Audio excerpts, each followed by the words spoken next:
Assalamualaikum warahmatullahi wabarakatuh. Kalau sekarang giliran perempuan yang menjawab, yang laki-lakinya ada yang punya cium aja. Cabai si cabai, ketoprak si ketoprak, ramai si ramai, tapi nggak kompak. Diulang lagi ya. Assalamualaikum warahmatullahi wabarakatuh. Astagfirullahaladzim. Allazi la ilaha illa huwal hayyul qayyum. La ilaha illallah wahdahu la syarika lah. Lahul mulku wa lahul hamdu yuhyi wa yumiitu wa huwa ala kulli syai'in qadir. Wa la hawla wa la quwwata illa billah. Asyhadu an la ilaha illallah wa asyhadu an la ilaha illallah wahdahu la syarika lah. Asyhadu anna Muhammadan abduhu wa rasuluhu la nabiyya ba'dahu. Allahumma shalli wa sallim ala Muhammad wa ala alihi wa sahbihi ajma'in. Amma ba'du. Fa ya ibadallah, ittaqullaha haqqa tuqatih wa la tamutunna illa wa antum muslimun. Wahai hamba-hamba Allah, bertakwalah kepada Allah dengan sebenar-benarnya takwa, dan janganlah sampai engkau sekali-kali pun sampai mati kecuali dalam keadaan bersujud, bisa dalam keadaan sholat tahajud, beriman kepada Allah. Itu artinya yang selalu dibacakan oleh khatib pada setiap mimbar Jumat. Nah, hari ini yang akan disampaikan adalah masalah sebetulnya ada jemaah yang meminta untuk persiapan pranikah, ini salah satu dari bidang kedokterannya. Maka berhubung sudah janji, rencananya bukan jadwal saya ya. Maka hari ini kita menyampaikan tentang penciptaan manusia menurut Al-Quran, kita bandingkan dengan menurut ilmu kedokteran modern. Kenapa arwah itu dititipkan pada 120 hari? Ya kan ada di Al-Quran 120 hari. Assalamualaikum yang video ibunda. Kenapa arwah dititipkan malaikat itu 120 hari ya? Nah, apa alasannya? Ya, atau 4 bulan? Nah, di sini kita bisa mengikuti dalam makalah ini bagaimana tepatnya Allah memberi penjelasan 1400 tahun melalui Rasulullah Muhammad SAW bahwa Al-Quran itu ilmunya sangat panjang untuk sepanjang masa dan terpakailah sekarang ya. Nah, persiapan alat tulis itu nanti disiapkan uang 100.000 rupiah ya, bagi yang bisa menjadi pengganti khotib untuk meringkaskan itu. Kalau satu orang 100.000 yang kerja sendiri, kalau 2 orang 50-50 ya. Oke, kita jadikan kebiasaan karena kita akan menjadi penerus ya. Oh iya, untuk sebelumnya kita ingatkan nanti pada maghrib kita makan dulu sama-sama ya. Baru setelah itu baru sholat isya. Setelah itu ada nahwu sharafnya, nahwu sharaf yang disampaikan oleh Ustaz Ahmad Lubis. Tadinya mau setelah isya, tapi ternyata ada beberapa saudara kita yang harus tinggal pulang, kalau bisa makan dulu setelah maghribnya. Nah, ini adalah wanita apa ini? Perutnya besar. Salahnya di mana? Salahnya nggak pakai filter. Ini dibikin sudah lama sekali ya makalahnya. Nah, kalau kita lihat sekarang Al-Quran itu menyimpan ribuan ilmu pengetahuan modern. Ribuan ilmu pengetahuan modern ada di Al-Quran. Bagaimana cara Allah menyimpannya? Bahwa lazi ja'ala bahwa lazi anzala alaikal kitaba minhu ayatu Muhammad kunna kumul kitab wa ukharu mutasyabihat ya. Yaitu Allah memberikan Al-Quran itu dalam bentuk 2 macam. Yang pertama surat-surat muhkamat sebagai umul kitab, dan yang satu lagi surat-surat mutasyabihat. Ternyata surat muhkamat adalah surat yang jelas artinya. Surat muhkamat adalah surat-surat yang jelas artinya. Contohnya jangan mencuri, jangan berdusta, ya, tepati janji, yaitu tidak perlu dijelaskan lagi. Tapi surat mutasyabihat adalah surat-surat yang sama-sama bunyinya, sehingga kalau kita mendengarkan, kita karena itu tidak mengerti. 1400 tahun kemudian barulah kita terkejut ternyata dalamnya itu Al-Quran ya. Kita lihat di sini Al-Quran menyimpan ribuan ilmu pengetahuan modern justru di surat-surat mutasyabihat. yang kadang-kadang orang mencari-cari takwilnya sehingga kemudian menjadi fitnah. Tapi bagi orang yang ingin mengambil pelajaran dan ingin mengambil ilmu, maka surat itu menjadi surat yang penuh dengan hikmah. Ya. Kita baca di sini, Tabarakallazi ja'ala fi samai burujan wa ja'ala fiha sirajan wa qamaran munira. Tabarakallazi maha suci dia yang ja'ala menurunkan di samai di langit itu burujan bintang-bintang.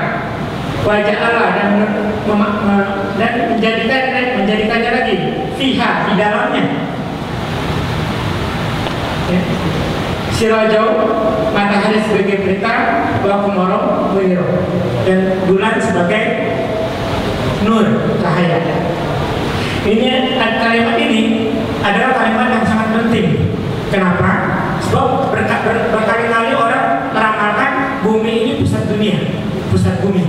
Kalau kita buka Bible, tidak terbayangkan bahwa bumi ini bagian terkecil daripada alam tata surya. Tapi dalam kalimat ini dikatakan bahwa Allah menjadikan langit gugusan bintang-bintang. Di dalam bintang-bintang ada matahari dan bulan. Bayangkan, dari orang agama Islam satu-satunya yang sudah mengetahui bahwa matahari dan bulan itu adalah bagian dari bintang-bintang. Bintang yang segitu banyak, di dalamnya fiha ada matahari dan bulan.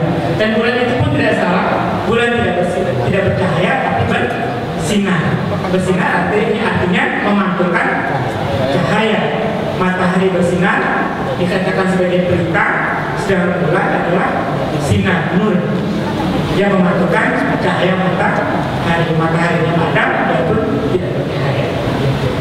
Kemudian kalimat keduanya, walazi ja'ala laila wan nahara khilfatan liman aroda ayazakaro atau aroda syukuro.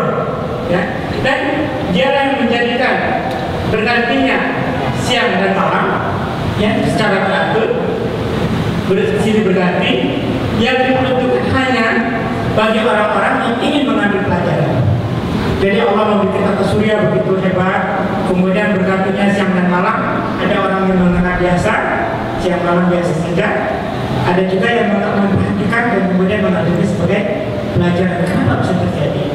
Contohnya, ada kalimat afala yang zuruna ila ibnikai mahulkas. Apakah kamu tidak melihat bagaimana unta itu diciptakan Allah? Dalam surat apa? Siapa tahu? 25.000. Afala yang zuruna ila ibnikai mahulkas. Masa ini ketua tarik yang lama tidak tahu. Surat Al-Ziyah, ya.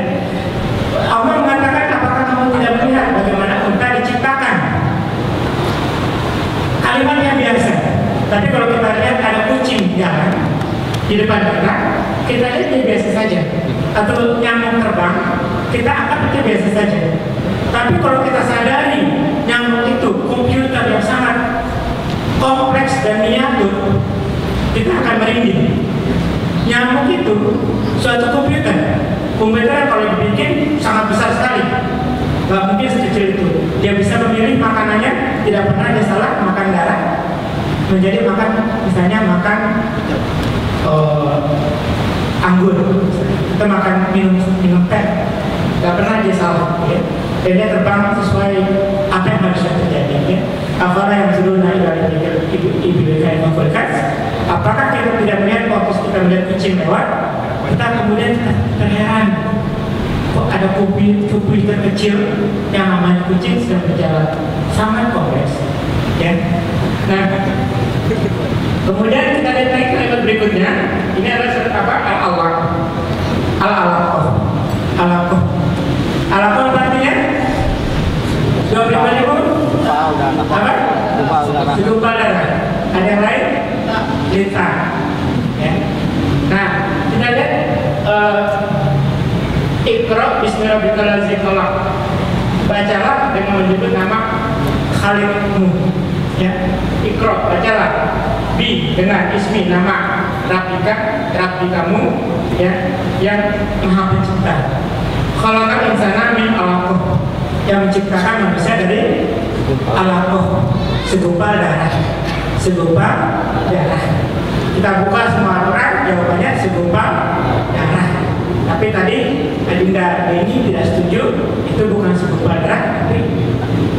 atau lintah. Bayangkan kalau zaman dahulu orang menerjemahkannya, dia telah menciptakan manusia dari sesuatu yang menggantung-gantung seperti lintah. Saya rasa kita semua menjadi kecewa, betapa menghinanya. Bayangkan pengetahuan itu datang, Allah tidak memilih segumpal darah, dalam bahasa Arabnya artinya damia. Ya, artinya khalaqal insana min dam. Damia. Ya, tapi Allah tidak memilih dam. Allah ini alakoh. Kemudian apa itu alakoh? Ini adalah alakoh. Mirip dengan apa? Dengan lintah. Dia ada tempat melekatnya. Dia melekat, ini alakoh melekat kemana? Ke rahim ibundanya. Kenapa dia melekat ke rahim ibundanya? Dia menyerap darah dari rahim ibunya. Menyerap darah dari makhluk lain namanya apa? Namanya lintah. Sesuatu yang menempel pada makhluk lain kemudian menyerap darah makhluk lain namanya lintah. Kita setuju ya? Dan Allah mengatakan ini namanya alakoh. Bentuknya seperti ini. Dunia kedokteran mengatakan seperti ini. Maka orang membandingkan apa itu embrio, apa itu lintah. Ini orang bule ya. Betapa miripnya suatu embrio dengan lintah. Ini embrio manusia, ini lintah. Ya. Selanjutnya kita lihat lagi, nah ini lintah. Tapi sebetulnya embrio manusia ada tempat nempelnya dan dia menghisap darah. Kita lanjutkan lagi, dan dia menggantung-gantung. Alakoh adalah sesuatu yang menggantung seperti lintah. Yang menciptakan manusia dari sesuatu yang menggantung-gantung seperti lintah. Kalau itu disebut zaman dahulu, orang akan marah. Kalau sekarang orang akan kagum betapa hebatnya bahasa Al-Quran. Kita perlu yakin alakoh menggantung seperti lintah. Kita lihat Google Translate. Nanti di rumah buka Google Translate, taruh lintah, terjemahkan bahasa Indonesia ke bahasa Arab. Apa yang muncul? Akan muncul alakoh. Dijamin tidak akan menyimpang. Ambil translate Google Translate, taruh bahasa Indonesianya, masukkan lintah, muncul alakoh. Begitu hebatnya Allah menciptakan Al-Quran dengan bahasa yang tidak salah sedikit pun dalam Al-Quran tidak ada kata-kata yang salah atau tercampur. Nah, kita kemudian masuk ke ini, bagaimana bibi dibentuk, ya. Kemudian bentuknya bayi, kemudian badannya, dan juga sistem persarafan. Ini sangat penting, ya. Kemudian yang pertama kita lihat sekarang tentang penciptaan manusia. Coba ini. Klik ini.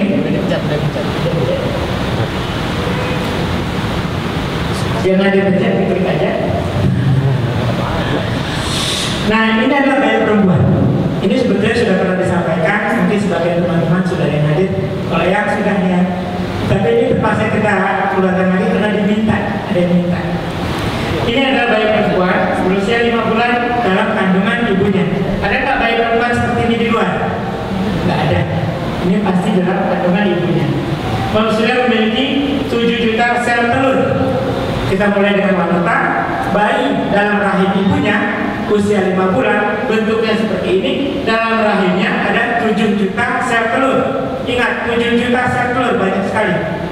Ya, nanti kita harus bedakan laki-laki dan perempuan. Prosesnya berbeda. Kemudian, nah inilah gambar bagaimana gambar tubuh wanita. Kita buat ini ilmu kedokteran, jadi bukan gambar vulgar ya. Dengan alat kelamin dalam. Alat kelamin itu disebut alat kelamin dalam apabila tidak dapat dari luar. Kenapa disebut alat kelamin dalam? Karena dia berada dalam perut, tidak kelihatan. Apa itu alat kelamin dalam? Rahim, indung telur, saluran tuba, dan saluran vagina ya. Untuk berhubungan suami istri itu masih termasuk alat kelamin dalam ya. Kita pakai bahasa kedokteran tidak apa-apa ya. Tidak apa-apa. Nah, kemudian ini dia lengkap sekali Allah menciptakannya. Kemudian coba diklik, kita lihat, klik ini. Setiap bulan, kali sebulan. Di sini ada telur. Telur ini, telurnya, dia menetaskan 1 butir telur. Woman's orgasm. Ya. 1 Satu bulan berikutnya klik lagi. Bulan depannya sebulan sekali dia keluar lagi. Satu lagi. Berapa lama umur telur ini? Saya lagi boleh. Berapa lama umur telur ini? Hanya 2 hari. Setelah 2 hari telur itu mati. Itu kenapa banyak pasangan-pasangan yang merasa dirinya mandul, karena 2 hari itu dia tidak ketemu antara telur dengan sperma suaminya pada 2 hari penting itu. Telur hanya dikeluarkan 1 kali sebulan, umurnya pun 2 hari. Hari kedua terakhir dia sudah mulai keriput, hari ketiga sudah mati.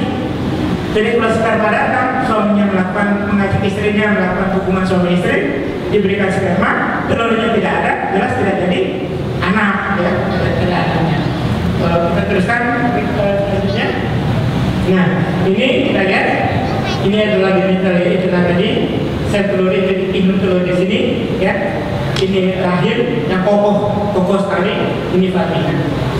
Kalau kita membayangkan induk telur, kita harus membayangkan kita punya anak kecil, ya, ada laki ada perempuan, ya. Kalau ada laki kan kita suka lihat anak kecil ada buah zakar, ya.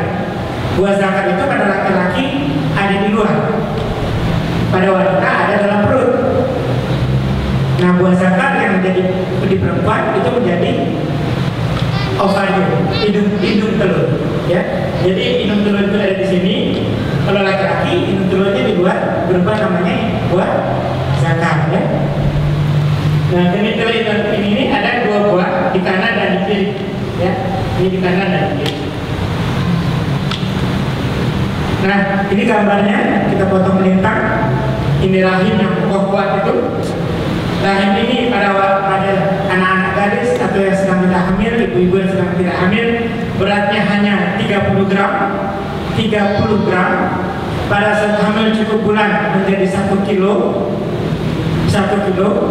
Kemudian lahir 40 hari kemudian menjadi sebesar telur bebek, dan 3 bulan kemudian kembali menjadi 30 gram. Entah kemana perginya dagingnya itu. Hanya hidung telur, hanya rahim lah yang memiliki sel yang dapat muncul tiba-tiba begitu kuatnya saat diperlukan, dan tiba-tiba dia menghilang. Kemana menghilangnya pun tidak tahu. Yang ini betul-betul suatu yang kokoh kuat dan rahim kasih sayang kokoh kuat. Al-Quran menyebutnya disimpan dalam rahim yang kokoh, betul-betul kokoh. Nah, ini indung telur, ini telurnya, ya. Ini indung telur, persamaannya buah zakar. Ini telurnya, persamaannya sperma, ya. Ini rahim dan ini adalah vagina, ya. Kemudian terdapat ovarium di kanan dan di kiri rahim. Ini dia. Kemudian ada masa pubertas. Ada berapa jumlahnya dalam rahim? 7 juta. Setelah pubertas, kira-kira umur 15 tahun, 14 tahun, 15 tahun, dia tinggal 350 sampai 600 ribu saja. Ya, 350 sampai 600 ribu sel telur, ya. Perhatikan kenapa Tuhan berbuat demikian, ada alasannya. Kemudian ini sel telur itu, ya, yang sekali sebulan keluar 1, ya, walaupun dia banyak, 1 keluar, yang lain semuanya mencium, hilang, ya. Kemudian salah satu sel telur yang siap menetas 1 butir setiap bulannya.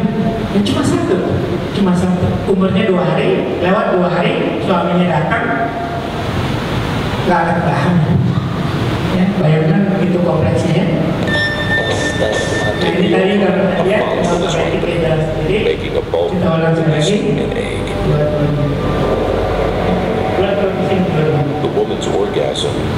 Dan dibantu lepas ini kalau si wanita mengalami orgasmus. Kadang-kadang dia tidak ovulasi, kalau si istri tidak orgasmus. Ya, kadang-kadang lebih bagus istrinya mengalami orgasmus.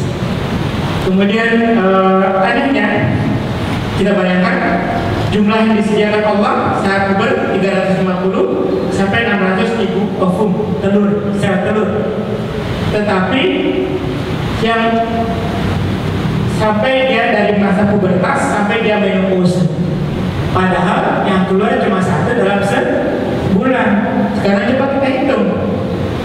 Kalau misalnya dia puber 15 tahun, 50 tahun, 50 tahun tidak ada telurnya lagi, 15 tahun dia mulai bertelur, kira-kira masa dia bertelur cuma 35 tahun. 35 tahun itu berapa bulan? Dikali 12 bulan. Dikali 12 bulan cuma 420 butir. Seumur sepanjang umur wanita sampai dia menopause, wanita itu hanya menetaskan telur sebanyak 420 butir. Dan umur telur itu hanya 2 hari. Berarti masa subur wanita sepanjang hidupnya hanya 840 hari. Ya. Nah, itulah sebabnya paling banyak, anehnya lagi, dari 420 butir ini ternyata seorang wanita paling banyak kita dengar punya anak 20 orang. Ya, anak wanita yang punya anak 12 ya Ustaz JJ, ya jelas. Tapi wanita yang betul-betul anaknya 12 itu memang ada ya. Tapi yang 20 mungkin kita jarang-jarang. Jarang-jarang kita dengar orang ibu-ibu punya anak 20 orang, masih jarang. Ya. Maksimal lah 20 orang. Kenapa? Coba bayangkan kenapa? Buat apa Tuhan buat begini?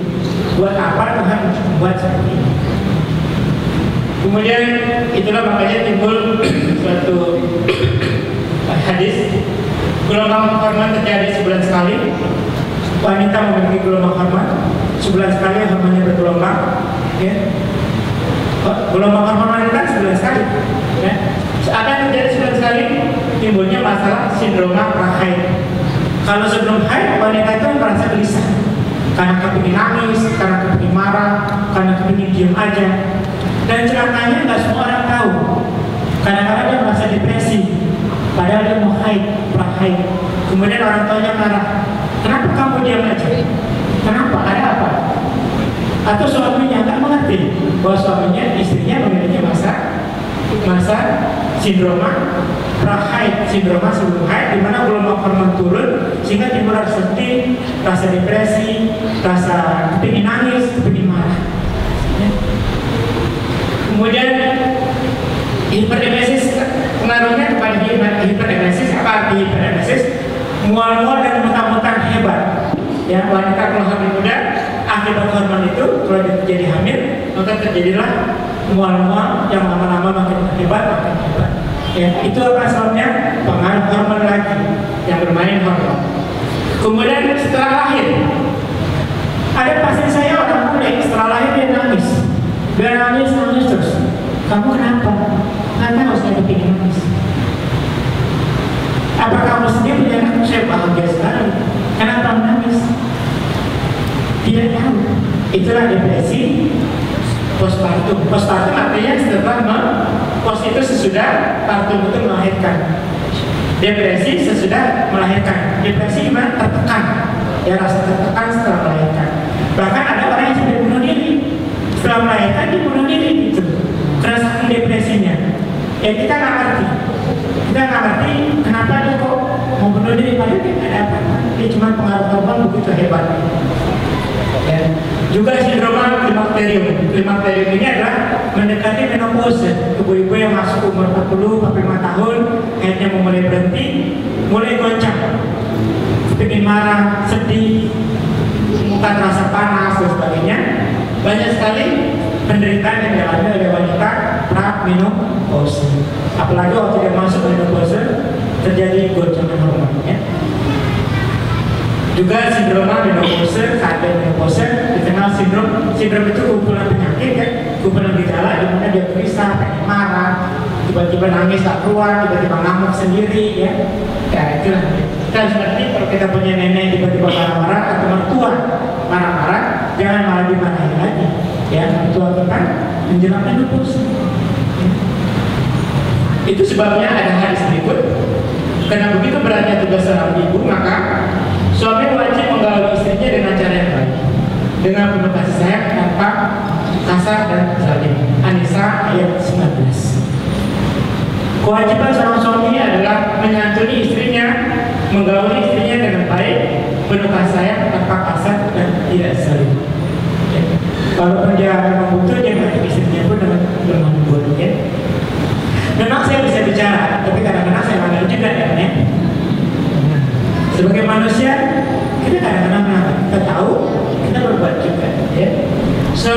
memberi makan istrinya apa yang dia makan, memberinya pakaian, tidak memukul wajahnya. Tidak boleh seorang suami memukul wajah istri. Ya. Bisa kita khilaf, bisa istighfar segera minta maaf pada istri, akan terjadi. Ya. Kita manusia biasa, tidak boleh menghinanya, tidak boleh berbicara ranjang kecuali dalam rumah. Hadis Abu Dawud. Ya. Kalau istri kita tidak mau sholat atau tidak mau pakai kerudung, kita peringatin nggak mau, bisa ranjang. Tidak boleh dipukul, tapi dipukul sebagai suami yang bertanggung jawab, tapi bukan pada wajah, ya, pada kaki berkali ya. Tapi itu juga karena sayang, bukan karena benci. Karena masalah agama, saya nggak mau berkerudung, nggak mau sholat, ya. Sebab kenapa? Dosa istri ditanggung oleh suami. Seorang suami adalah pemimpin di tengah keluarganya dan dia akan diminta pertanggungjawaban. Nanti di hari kelak, seorang suami sudah masuk ke surga, tiba-tiba istrinya ditanya kenapa kamu masuk neraka? Suami saya tidak pernah menyuruh saya bersolat. Diambil pahala suaminya diberikan kepada istri. Anaknya lagi di neraka, kenapa kamu nggak sholat? Ayah saya tidak pernah mengajari sholat. Diambil lagi, diberikan lagi pahala. Tiba-tiba ayahnya sudah harus masuk surga itu, seorang ustaz kiai terkenal, tiba-tiba harus masuk ke neraka tertarik. Kenapa? Karena pada saat menikah dia hijab, melakukan perjanjian dengan orang tua si gadis bahwa anak itu ada menjadi tanggung jawab dia. Istri menjadi tanggung jawab suami. Suami harus pastikan istrinya sholat 5 waktu, anaknya sholat 5 waktu. Hadis sahih dari Rasulullah, maka dia bertanggung jawab untuk mendidiknya dan mendidik istrinya serta anak-anaknya. Wajib. Siapa yang lalai dalam hal itu, kemudian saat istri dan anak berbuat maksiat, maka dia berdosa karena dia tidak mendidik. Dia berdosa karena dia tidak mendidik. Bagaimana kalau dia sudah mendidik? Nah, kalau dia sudah mendidik, jika dia tidak lalai dalam mendidik dan keluarganya melakukan sebagai kemaksiatan, dia tidak berdosa. Ya. Tetapi dia tetap diwajibkan mengingatkan mereka agar mereka meninggalkan perkara-perkara yang ada dalam tersebut. Seorang suami harus begitu tegasnya dalam rumah tangga, harus pemimpin. Tak bisa jadi suami takut istri. Harus suami harus pemimpin, mau nggak mau. Kemudian kita kembali ke cerita kedua. Kalau tadi perempuan, kita masuk ke laki-laki. Dan ini laki-laki. Yang jadi klik, dilatih kliknya saya mikir, komputer sudah mikir.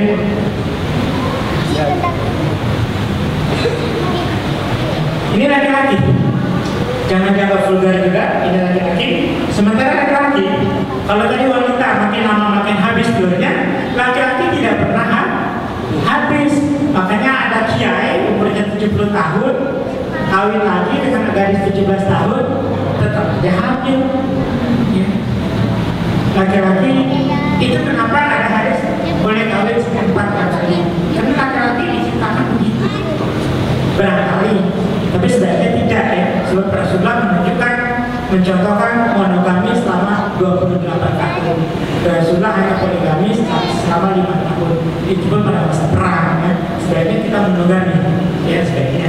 Kecuali kalau dipaksa itu masing-masing karena monogami poligami pun boleh ya. Dan ini alasan apa? Kalau kita mau tahu kenapa sih Tuhan mengizinkan poligami, berarti di sini kita belajarnya. Ya, walaupun kita semua tidak sepakat dengan poligami, tapi kita pengen tahu apa yang dirasa laki-laki. Ya, kalau laki-laki wanita sebulan sekali, laki-laki tiap 3 hari sekali. 3 hari sekali spermanya dibikin, 3 hari sekali spermanya dibikin. Setiap 3 hari sekali seorang laki-laki yang balik menghasilkan sperma sekali keluar 100 sampai 200 juta. Padahal dia cuma 1 sendok makan. Sperma itu paling 5 cc. 5 cc itu 1 sendok teh. Isinya 100 sampai 200 juta. 100 sampai 200 juta sperma. Banyak sekali. Di sini depannya sangat banyak sperma. Kemudian sperma dikeluarkan rata-rata setiap 3 hari sekali. Kita coba diklik.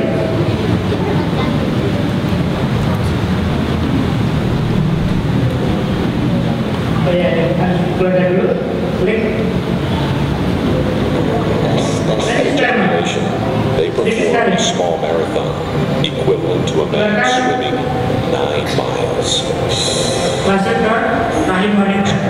Kemudian tiga hari lagi, tiba-tiba suaminya nikah lagi, minta berhubungan lagi, dan sudah menikah. Ada juga laki-laki yang maunya tiap hari. Kalau dia hiperseksual, yang ada orang laki-laki yang hiperseksual, diciptakan Allah memang begitu, dia membutuhkan setiap hari. Ya. Nah, kemudian bagaimana banyaknya sperma itu? Ya, klik, ada klik. Nah, sperma itu banyaknya begini, klik. Sebanyak ini sekali keluar seperti ini ya, seperti apa, seperti kecebong tapi banyak sekali. Jumlahnya berapa? 100 sampai 200 juta sperma. Bayangkan begitu banyak sperma, semua bisa jadi anak. Semua bisa jadi anak kalau ketemu dengan telur.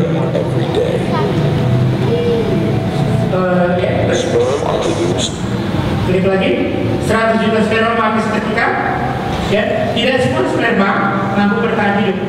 Ya, sebagian segera mati.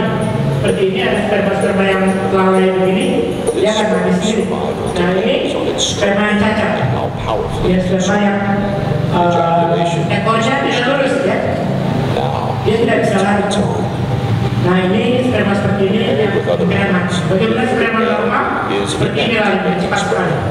Kecepatan larinya hampir sejauh 7 mil. Kalau laki-laki lari 7 mil, 5 mil, kira-kira 7,5 kilometer dalam mencari ovum.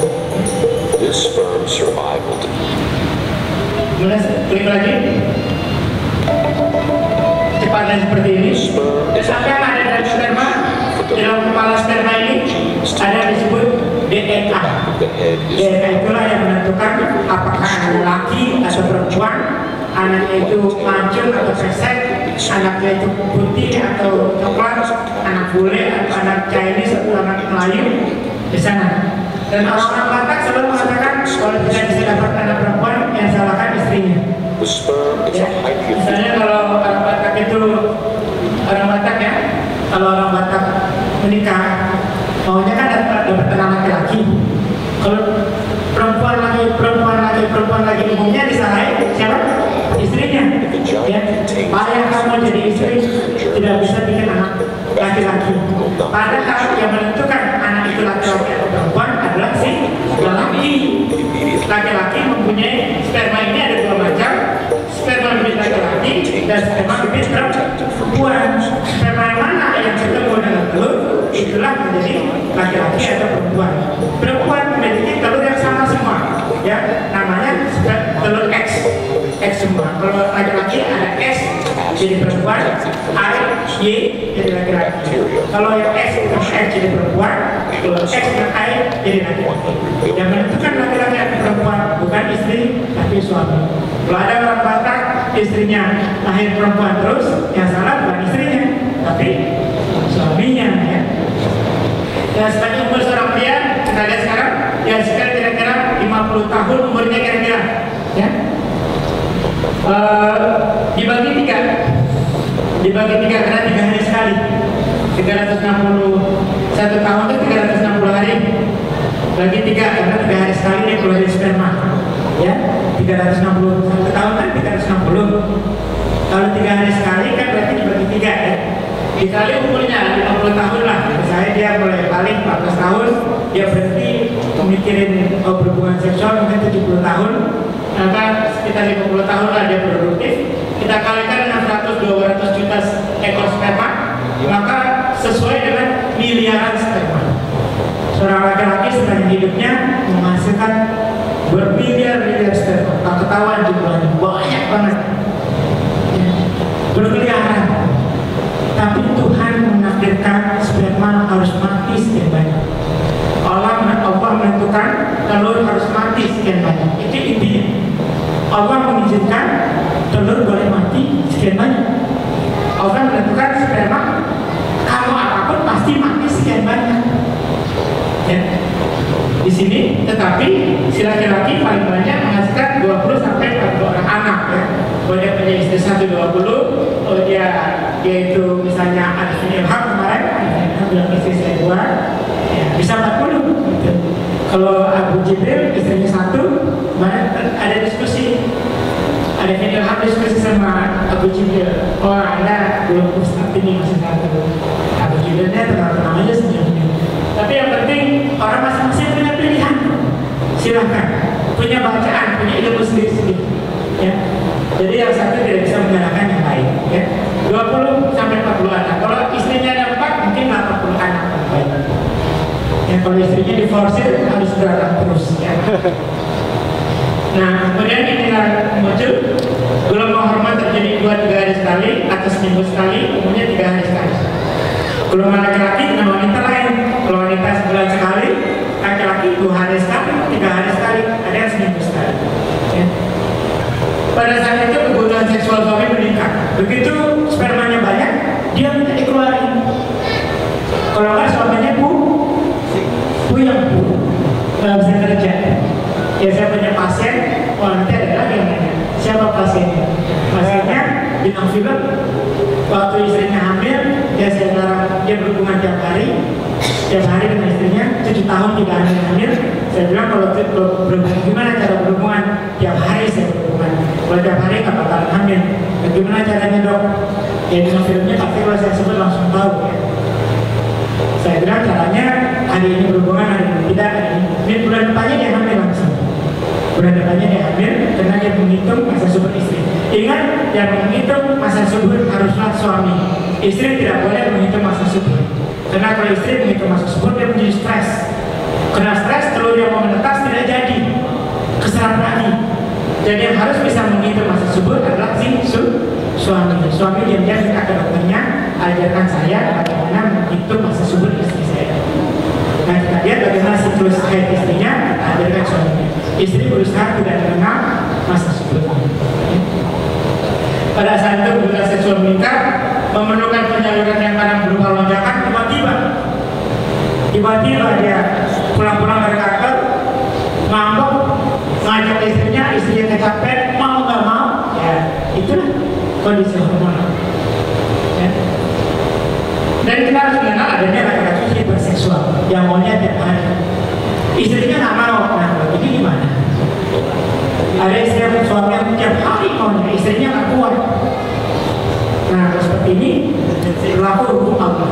Kenapa Allah mencontohkan boleh tidak monogami selama 20 tahun? Rasulullah bagaimana cara tidak berkeluarga dulu selama 3 tahun.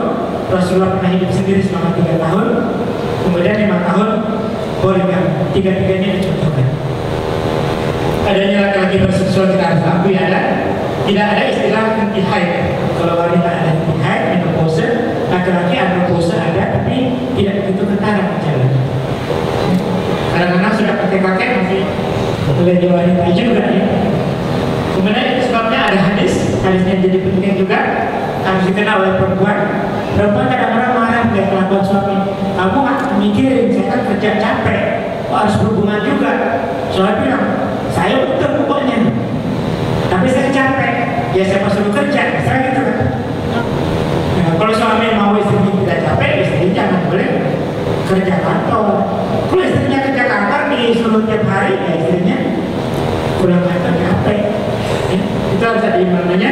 Apabila seorang suami mengajak istrinya ke tempat tidur untuk menggaulinya, kalau sang istri menolaknya, maka penduduk langit akan melaknatinya sehingga suaminya ridho.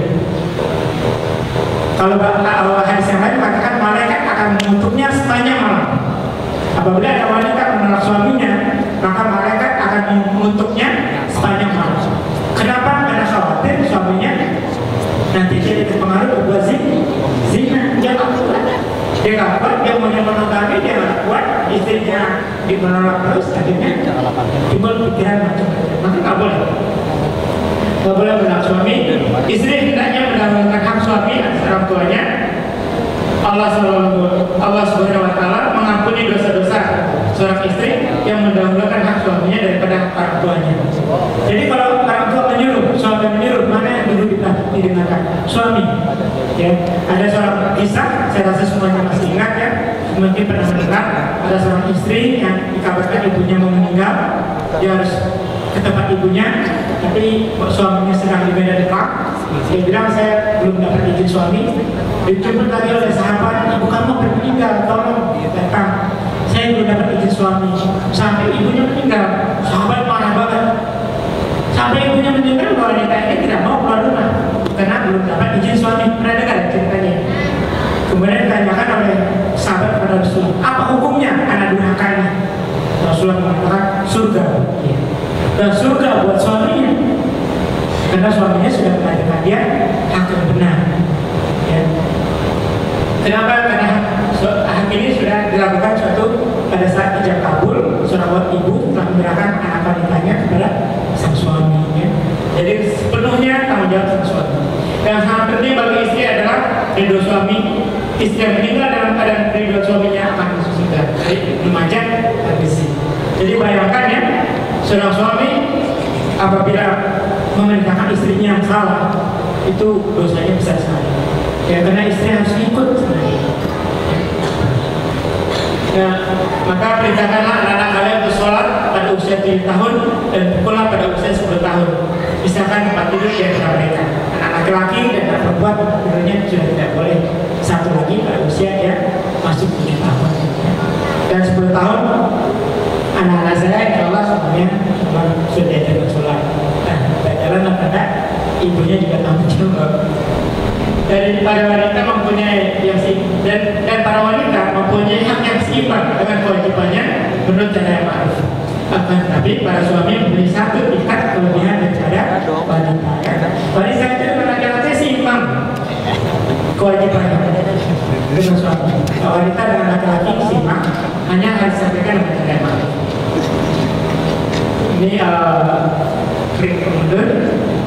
Ya, sekarang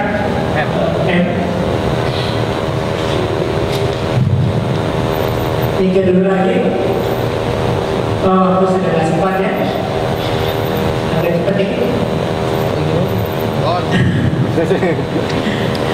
Setelah melewati proses pernikahan, kawinlah dua orang laki-laki dan wanita. Pada saat itu berfungsilah sel telur, sel sperma. Ingat, telur keluar sekali sebulan, umur telur hanya 2 hari. Ya. Kemudian jangan diteruskan klik yang ini, karena kalau langsung ya kedokteran punya. Langsung ini klik, terloncat. Nah, ini anatomi, ini wanita, ini laki-laki. Klik, diklik, oke, klik. Di sini ada sperma masuk, dan telur keluar 1, kebetulan 4 harinya, hari ovulasi. Sperma dikeluarkan pada hari ovulasi, bertemu berubah menjadi seperti ini. Sel-selnya pertama namanya morula. Morula berubah menjadi blastula. Ya, morula itu kemudian bergerak. Ya, dia bergerak. Kemudian dia bergerak, dia masuk. Kenapa dia bisa bergerak? Karena telur ini Allah menciptakan dia menyedot masuk sini. Hasil pembuahan yang hidup bergerak melalui saluran tuba masuk ke dalam rahim. Ya. Kemudian lama-lama berubah dia menjadi apa? Menjadi lintah alam. Seperti ini berubah. Mutfah, tadi mutfah sperma dan ovum disebut nutfah. Pertemuannya sampai terbentuk seperti lintah ini masih disebut nutfah. Terjadinya berapa hari? 42 hari. Al-Quran menyebutnya 40 hari. Kedokteran menyebutnya 6 minggu. Berarti 42 hari. Nutfah berubah menjadi alaqah, sesuatu yang menggantung, juga hidup, terpelihara di tempat yang kokoh. Itu surat Ar-Rahman. Di tempat yang kokoh, betul-betul yang luar biasa. Kemudian Al-Mu'minun ayat 14 katakan, kemudian nutfah itu kami jadikan alaqah, sesuatu yang menggantung seperti lintah. Kemudian alaqah kami jadikan mudghah, segumpal daging yang sempurna, ya, mulai terbentuk daging-daging. Kemudian pada ayat berikutnya, dan mudghah itu kami jadikan izom, tulang belulang, yang baru tulang belulang dibentuk. Lalu tulang belulang itu kami bungkus dengan lahma, daging betulan ya. Selama janin itu belum 120 hari, dia bukan daging betulan, muskulus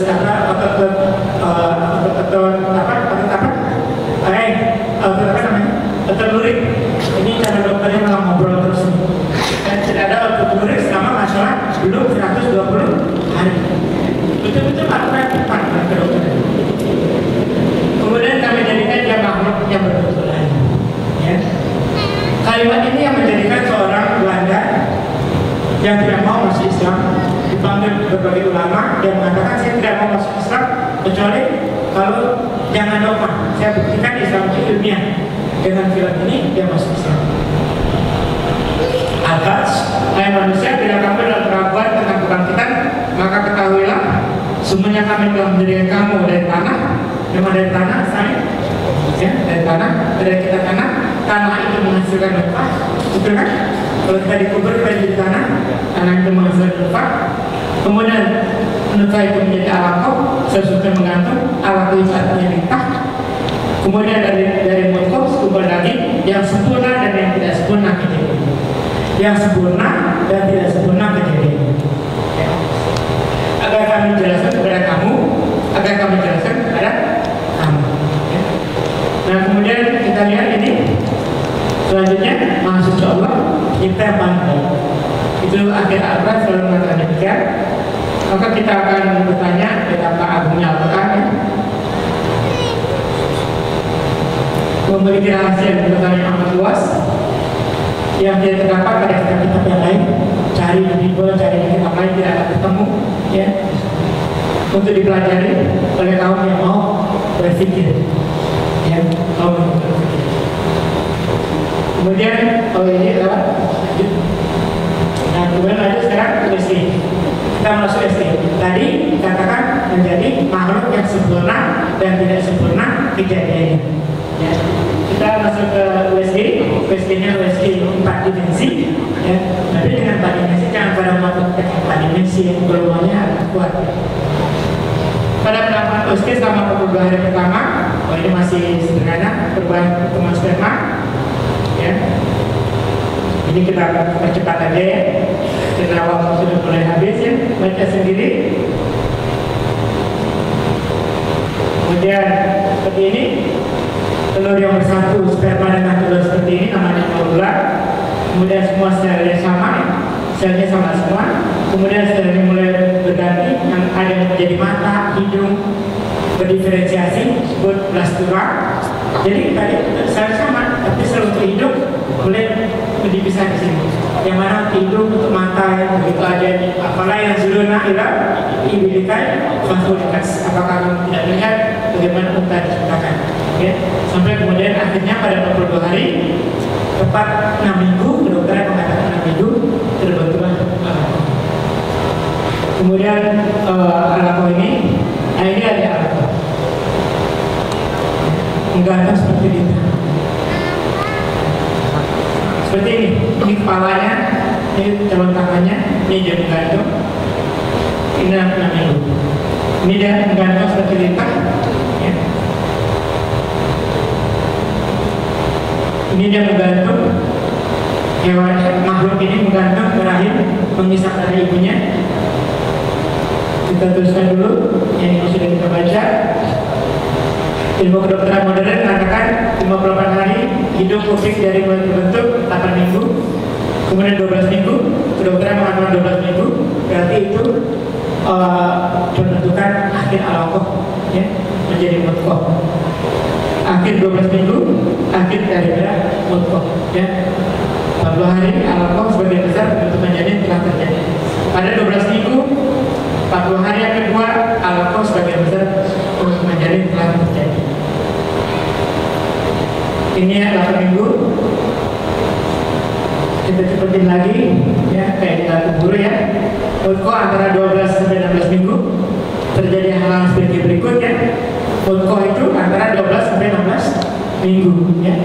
Artinya kalau 4 minggu kan 4 minggu itu kan 3 minggu itu 140 hari, gimana ya? 4 minggu. Oh ya, itu sendiri ya, lagi nggak bisa mikir. Soalnya waktunya mau habis nih, lagi nggak bisa mikir. Nah, terjadi tulang belulang, terjadi kulit yang tipis, terjadi calon manusia yang lebih sempurna. Ya. Nah, kemudian seperti ini mutqah yang mendekati akhir hari ke minggu ke minggu ke hari ke 120. Ada hari ke akhir ke 120. Oke, kita lanjut lagi. Oke, lanjut sekarang. Balik. Tadi nggak ke atas. Oh iya, saya di sini. Sekarang ini question. Udah tadi. Udah ya, sini salah. Oke, langsung sini aja. Pak nih ya. Nah, ini alam 7 minggu. Ya, klik biar dia bergerak.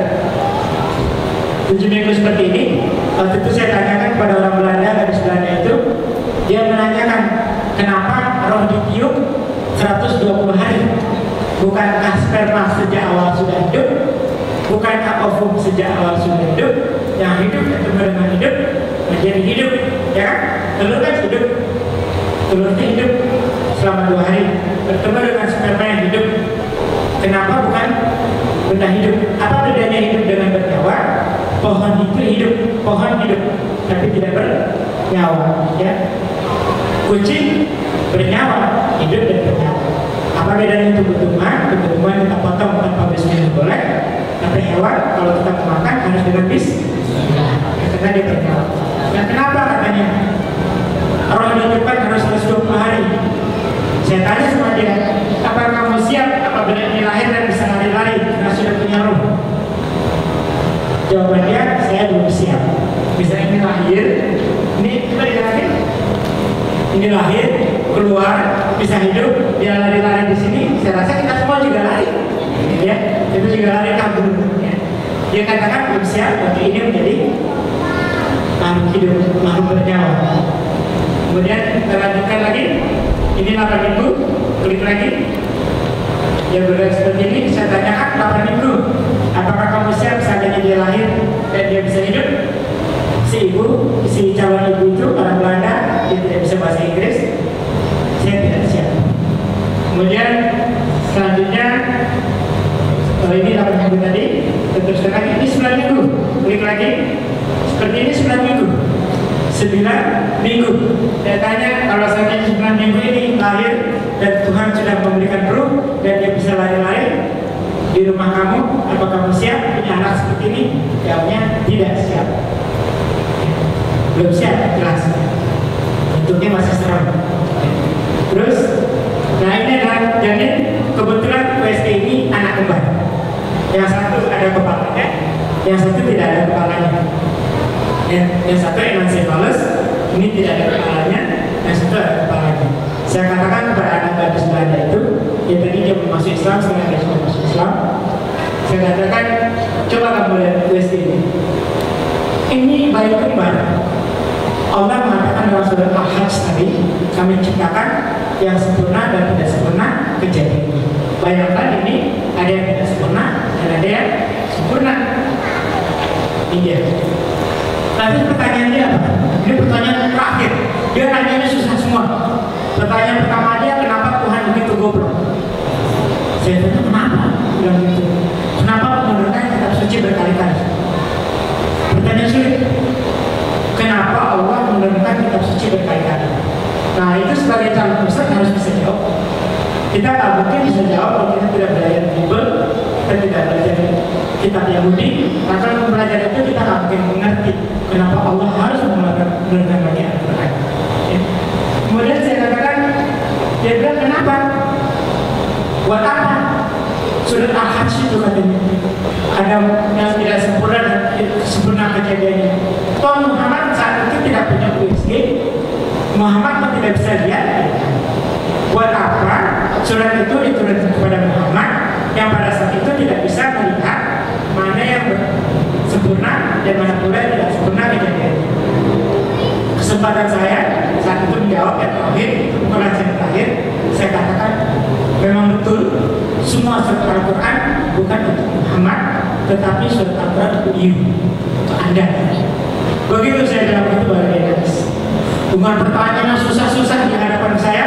Akhirnya waktu saya katakan, dia juga nanya kenapa hukum Yesus itu ganas sekali, kenapa Islam itu jahat, hukum Yesus. Kita harus bisa menjelaskan hukum Yesus menurut ilmu pengetahuan modern, menurut ilmu kesehatan jiwa. Kan waktu saya katakan terakhir masalah sempurna dan tidak sempurna, saya katakan bahkan itu pun bukan untuk Muhammad, tapi untuk Iu. Dia menangis. Kemudian dia bersedia bersedia. Dan itu istri saya mendampingi, dan dia memang tidak bisa bahasa Inggris. Bahasa Indonesia, dia bahasa Inggris. Kita bicara bahasa Inggris terus. Ada calon suaminya. Ya. Ini kemudian 12 minggu. 12 minggu seperti ini hidupnya. Saya tanya lagi sama dia. Coba diklik, apakah kamu siap ini itu hidup? Jawabannya sama. Tidak siap. Ya. Seperti ini 12 minggu. Ya Tuhan belum kasih ruh. Hebatnya Allah tidak kasih ruh. Ya. Kemudian ini 14 minggu, 14 minggu. Ya, gerakan lagi. Saya tanya lagi, ini ada tulangnya, ini belum ada tulangnya, masih tulang rawan. Tulangnya belum jadi. Otot luritnya belum ada. Ini kan otot lurit. Otot ini belum ada luritnya, masih seperti bening semua. Apakah manusia punya anak? Dia belum. Ya, apabila ini diberi ruh oleh Allah, dia belum siap. Kemudian lanjut lagi 16 minggu. Saya tanya, kalau begini bagaimana? 16 minggu mendekati, belum mau ditiup. Kalau yang seperti ini bagaimana? Tulang-tulangnya mulai ada, ya, matanya sudah mulai jelas, hidungnya sudah mulai ada, ya. Tangannya ini, tapi masih dalam proses. Dia bilang, ini mulai boleh. Nanti terakhir, waktu seperti ini, saya tanya boleh gimana? Wow, ini sih saya sudah siap.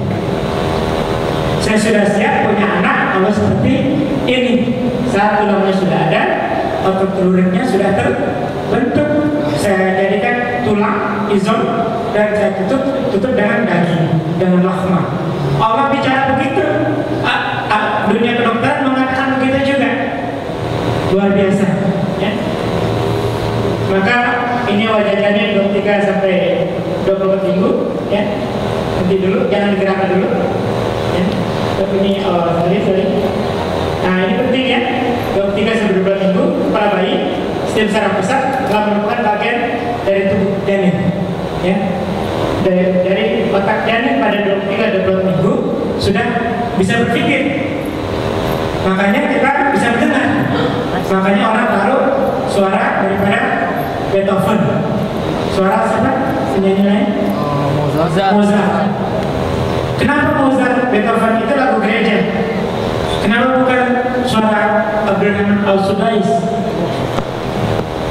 Yang dipentingkan adalah goyangannya, iramanya, yang menyentak. Dan pada saat orang mendengar lagu-lagu itu, ibunya harus bergerak sesuai dengan irama Mozart dan Beethoven. Masalahnya kenapa bukan Abraham Al-Sudais? Masalahnya orang Islam malas meneliti. Mereka meneliti terhadap suara Mozart, sehingga ditemukan bahwa anak yang mendengarkan irama-irama seperti itu akan cerdas. Tapi anak yang mendengarkan suara Al-Quran dengan suara yang begitu menghentak seperti Abraham Al-Sudais, saya rasa juga lebih hebat lagi. Cuma kelemahannya kenapa kita tidak melakukan penelitian. Orang tidak akan percaya, dunia kedokteran tidak akan percaya sebelum melalui penelitian. Jadi kalau kita suruh percaya, apa bedanya agama dengan ilmu pengetahuan? Agama iman dulu, baru percaya dulu, baru diteliti. Kalau ilmu pengetahuan diteliti dulu, baru percaya. Nah ini kemudian sistem sudah bisa menangkap berbagai input yang sangat, maka saat inilah perdengarkan suara-suara Al-Quran senyapnya di perutnya. Dia bisa dengar di telinga ibunya. Ikuti irama lagunya, jadi barang itu dia akan bergerak dengan irama Abraham Al-Sudais. Saya senang irama itu, yang lain juga senang irama yang lain ya. Nah, ikuti Al-Quran akan memberi kecerdasan yang luar biasa pada anak. Saya pernah menanyakan seorang bapak yang membawa anaknya,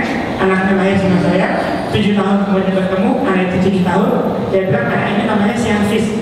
Oh Hafiz, berarti dia hafid Al-Quran. Oh iya dong. Oh saya cek dia. Saya kasih surat-surat yang jarang-jarang dibaca. Surat-surat Al-Furqan tadi, dia bisa sambung. Saya tanya, apa yang kerjakan? Saya tahu surah Al-Quran selama hampir. Bikin penelitian 100 orang yang diberikan surah Al-Quran, 100 orang yang tidak diberikan surah Al-Quran, apa yang terjadi pada anak? Nah, kalau diulangan seperti itu, baru kita penelitian itu sah secara ilmu kedokterannya. Nah, ini sebelumnya kita kembali dulu ke ini tadi, yang tadi tentang pembentukan otak. Coba mundur dulu, ya. Tadi kita masukin dulu salah sedikit, masih ada waktu sedikit. Masih. Sekarang kita main cepat aja ya. Saraf ini kita pentingnya di mana? Dimulai dengan pembuahan, ada sama-sama istri di sini, gambar kedokteran. Yang pentingnya di sini. Lihat tulisan dunia kedokteran 0 sampai 6 minggu itu 6 kali 7 42 40 hari pertama. Kedokteran kedua 6 sampai 12 week 40 hari kedua. 12 sampai 16 week 40 hari ketiga. Ilmu kedokteran persis dengan kata-kata hadis. Dan kenapa lebih pada hari terakhir pada hari akhir minggu ke-16? Kenapa pada saat itu janin sudah sempurna. Jadi kemarin di dunia kedokteran bayi terkecil yang bisa hidup adalah 16 minggu. Itu sudah terbukti. Ya setelah 17 minggu itu bisa hidup ya. Ini tentang otak dan sebagainya. Kita kembali lagi ke tempat tadi. Kita balik lagi ke gambar tadi. Gambar tadi. Nah ini kita perlu apa? Pertama kita perlu manusia itu dari otaknya. Ya, yang penting di sini gizi penting pada otak kita hamil. Ini yang mempengaruhi seluruh sistem saraf.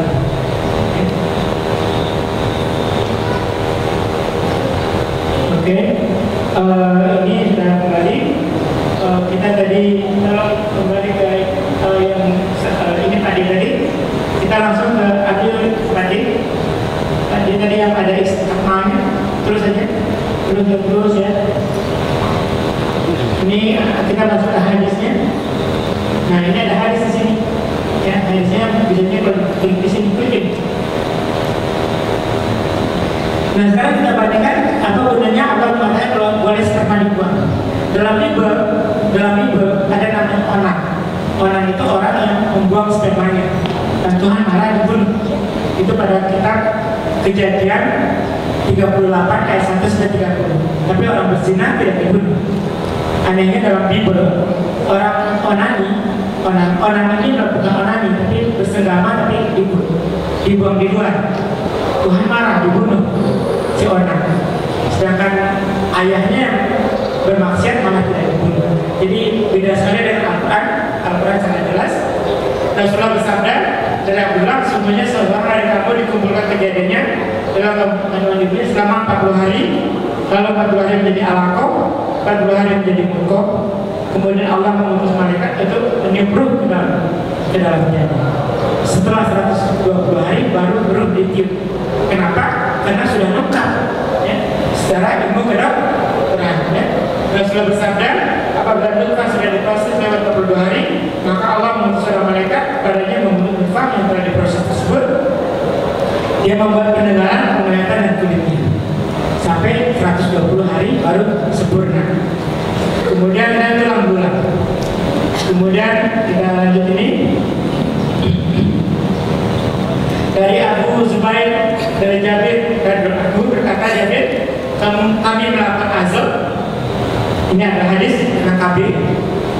Berkata Jabir radhiyallahu anhu di doa Allah kepadanya, kami melakukan azab pada saat pada saat zaman Rasulullah masih hidup, kami melakukan azab. Azab itu artinya senggama terputus.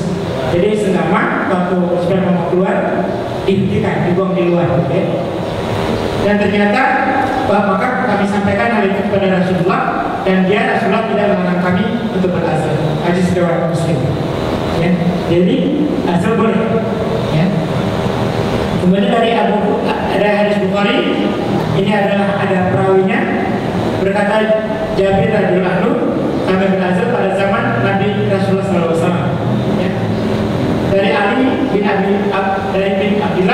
dia mendengar dari Sufyan, Sufyan mendengar dari Amru, Amru mendengar dari Arta berkata kepadaku bahwa yang mendengar dari Jabir ini namanya rantai sanad. Ya, sanad ini perawi-perawinya. Kami berazal, padahal saat itu Al-Quran sedang turun. Waktu kami berazal itu Al-Quran sedang turun. Biasanya Al-Quran turun kalau ada sebab, ada namanya apa namanya? Asbabul nuzul, sebabnya turun Al-Quran. Nah, katakan di sini kami berazal padahal Al-Quran sedang turun.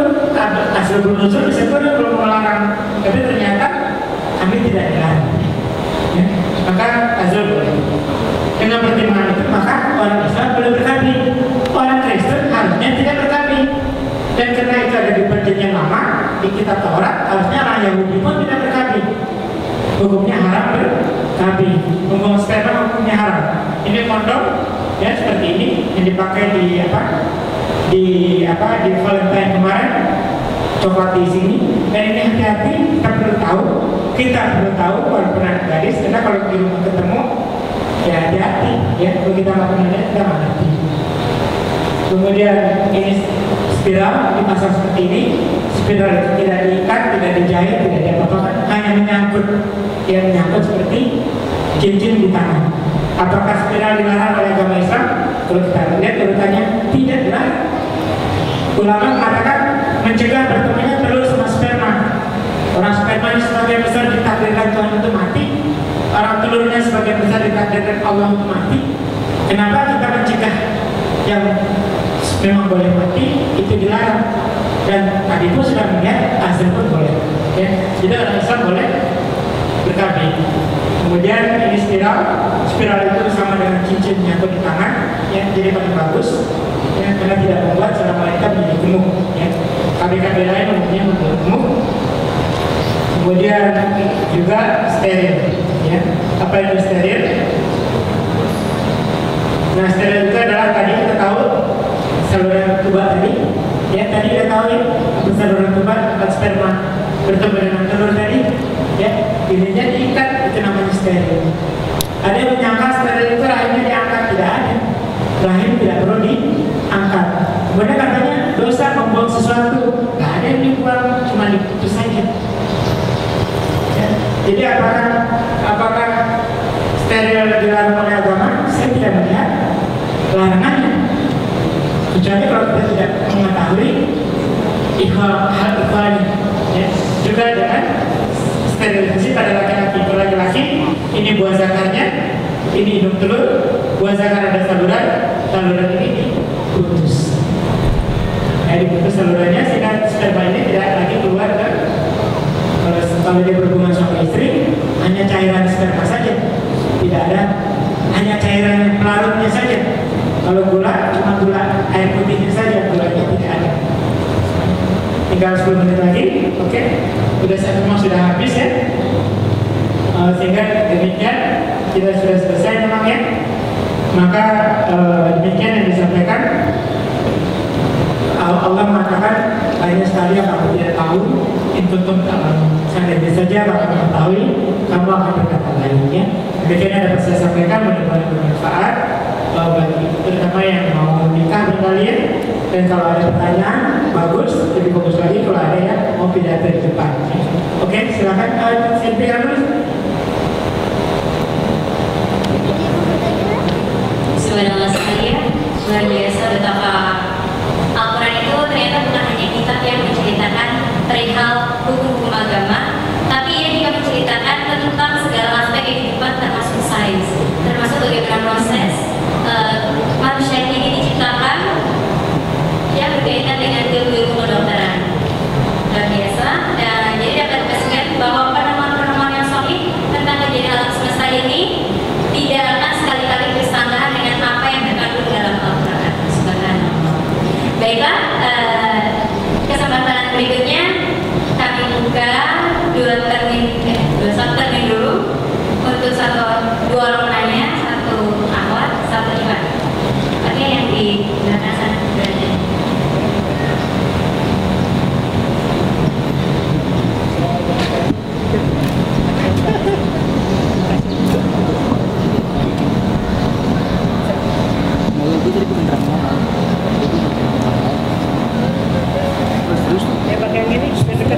cek. Siapa kamu? Siapa kamu? Siapa kamu? Enggak, sekarang malah daripada wanita yang sesar, entah bagaimana hukumnya dan bagaimana prosesnya. Satu, yang kedua, tadi saya lihat laki-laki kan 3 hari masih sperma. Itu jadi sekarang kan kalau nggak ada penyaluran itu biasanya mani atau yang tadi kan hasil. Itu bagaimana asumsi? Terima kasih. Pertanyaan berikutnya. Maju ke depan, silakan maju ke depan supaya tidak melihat. Ya, siapa tahu ketemu jodoh di sini. Ini namanya siapa tadi namanya antum? Hussein ya. Dari mana? Dari Ciputat, dari jauh sekali. Ini bekas ketua karir kita. Om Badrus. Iya, bismillahirrahmanirrahim. Assalamualaikum warahmatullahi wabarakatuh. Nama saya Badrus, sebenarnya Ustaz DJ. Ustaz, banyak di antara kita di masyarakat ini tentang apa namanya kemandulan. Apa sih dimaksud dengan kemandulan tersebut berempat, ilmu kedokteran? Lalu apakah memang ada solusi yang terbaik ketika orang itu melakukan kemandulan? Karena banyak di salah satu kawan tempat ngaji ilmu dia sampai 20 tahun belum punya anak. Lalu bagaimana solusi yang terbaik untuk mengatasi kemandulan tersebut? Oke, terima kasih. Assalamualaikum warahmatullahi wabarakatuh. Warahmatullahi wabarakatuh. Dan yang ketiga, Adinda Wahyu. Ini juga presidium keempat, berarti kelima. Assalamualaikum warahmatullahi wabarakatuh. Sangat cemerlang sekali ya apa ya disampaikan oleh Ustaz JJ. Ada hal yang berkaitan antara penciptaan manusia dan hewan mungkin tidak ada bedanya Ustaz ya. Cuman masing-masing kan juga punya otak juga sudah ada. Namun yang menjadi perbedaan adalah tentang akal. Setuju ya tentang akal. Sebenarnya si akal itu setuju nggak kalau ada di otak? Gitu. Assalamualaikum warahmatullahi wabarakatuh. Suka yang dari mana? Ada jawab dulu. Ya. Jawab dulu. Pertama tadi tentang sesar. Ya. Apa hukumnya sesar? Gitu kira-kira ya, Bunda ya. Ada sesar tadi? Bu Hussein sudah punya istri? Belum punya istri. Alhamdulillah. Apa yang pertama pertanyaannya adalah apa hukumnya sesar? Sesar itu hukumnya kalau menurut saya mubah saja. Mubah. Kenapa? Tuhan menciptakan ada wanita yang panggungnya sempit. Panggungnya sempit, bayinya besar. Zaman dulu ibunya pasti mati. Ibunya pasti mati atau bayinya mati. Kalau bayinya mati, bayinya kita hancurin. Kita hancurin jadi berkepit-kepit baru kita keluar. Jadi memang Allah menakdirkan ada wanita yang kalau pinggulnya dari luar kelihatan besar, pinggul dengan tulang panggul beda ya. Pinggulnya besar, dia seksi kelihatannya, tahu-tahu tulang panggulnya kecil, bayi nggak bisa lewat. Saat itu mau nggak mau dilakukan sesar. Jadi sesar itu hanya bagaimana cara jalannya kelahiran. Jangan dulu meninggal bayinya, kemudian dilakukan sesar. Ternyata sesar itu prosesnya lebih singkat daripada melahirkan. Melahirkan ada yang 6 jam, 3 jam, ada yang sampai sehari, 2 hari, ada yang harus divakum dan sebagainya, ada juga yang lancar. Kalau sesar itu waktunya cuma 40 menit, kadang-kadang 30 menit, 5 menit pertama bayi sudah lahir. Ya. Jadi tidak ada mubah saja. Kalau kita katakan, oh makruh, tidak. Karena ilmu pengetahuan dari mana dia lahir silakan. Karena ada indikasi Allah menciptakan begitu. Kalau nggak mati, makanya dunia kedokteran membahas sesar. Kemudian ada orang dia nggak mau sakit, ada orang suami dia nggak mau Fatina istrinya berubah, ya maunya seperti saya, istri saya semua sesar. Saya maunya istri saya orisinal terus. Betul itu indikasinya. Apalagi saya juga nggak mau repot nungguin istri saya hamil berjam-jam sementara pasien saya nunggu. Bisa tegang saya. Saya kan dokter kebidanan, ya istri saya hamil. Bagaimana perbuatan saya? Ya udah, saya serah aja daripada saya nungguin, saya nggak bisa pasien saya meninggal gara-gara saya nungguin istri saya, dan betul anak saya lahir hari ini anak saya lahir, saya boleh tidur, malamnya dibangunin ketua bidan saya di sini, saya lahirnya di Pondok Indah sama dokter lain, saya bisnis sama dokter lain. Dokter biasanya minta teman tolong dokter lain, kemudian dipanggil dari sini, bidan saya mau lahir, mana anak saya nomor 3, Akmal mana Akmal? Dia coba tidur. Nah seperti satu hari. Nah kita mau pilih yang mana? Sebagai dokter kandungan, indikasinya banyak, indikasi istri, indikasi kerja suami, kerjanya untuk masyarakat. Sekarang masyarakatnya bisa ditinggal bahaya, ya sudah saya start aja. Apa? Jadi menurut saya mubah. Ya, mubah itu apabila kita mengerti ilmunya. Kalau antum bicara dengan ustaz atau ulama yang tidak tahu prosesnya, tidak tahu ada panggul yang sempit, pasti dia bilang haram.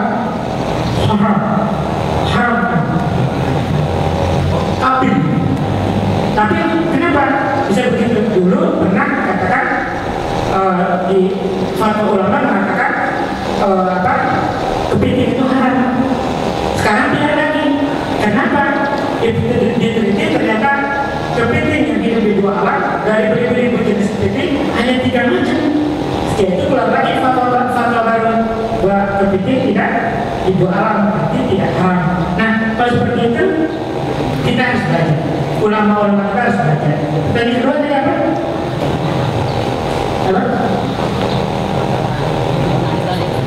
Tentang azal. Banyak ulama yang mengatakan kalau kita onani itu dosa. Ya, mengeluarkan sperma dengan sendiri dosa. Saya lihat hadis-hadisnya ada, tapi kalau menurut saya dari segi kedokteran, kalau kita memilih yang mana yang baik daripada yang buruk, daripada dia berzina, dia onani. Karena kebutuhannya tinggi, harus dikeluarkan. Banyak munafik, dia onani juga. Si ustadznya waktu muda dia onani, tapi kemudian dia umumkan nggak boleh onani. Padahal di sini pernah mengerjakan, karena nggak mungkin ditahan. Kalau menurut dunia kedokteran susah menahannya. Nah daripada ada pilihan harus dikeluarkan. Keluarkannya bagaimana? Dengan mimpi, nggak main mimpi. Pusing ya. Akhirnya terpaksa gimana? Ya silakan saja, kalau menurut saya mubah. Karena itu lebih baik daripada kita berzina. Ya, kita punya istri kita lagi hamil, kita punya berhubungan, gimana caranya? Sperma kita udah besar-besar otak, sudah kita maunya istri satu, ya udah onani aja. Ya menurut saya mubah, karena Allah menciptakan 3 hari sekali, sperma harus keluar.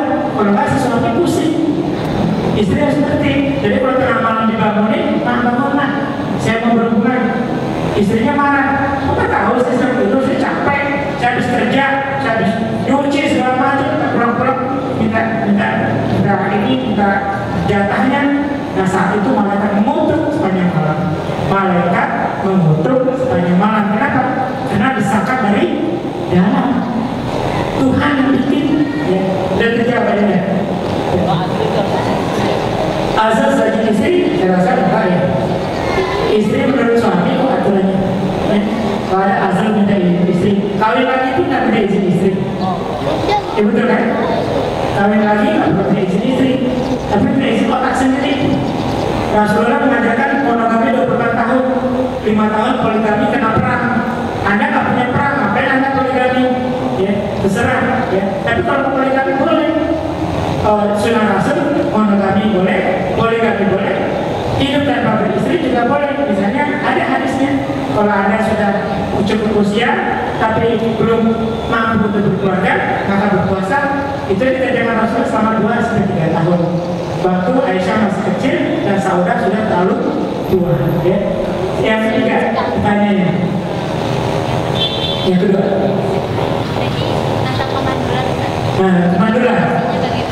Kemandulan kalau kita mengerti seperti ini, kita ngerti bahwa mandul itu sebetulnya definisi mandul pada ada yang harus diantarkan pulang ya. Silakan. Kita terima kasih ya Adinda, terima kasih Syukran Kasira sudah hadir ya. Salam sama keluarga di rumah ya. Terima kasih Adina Deni di agarkannya.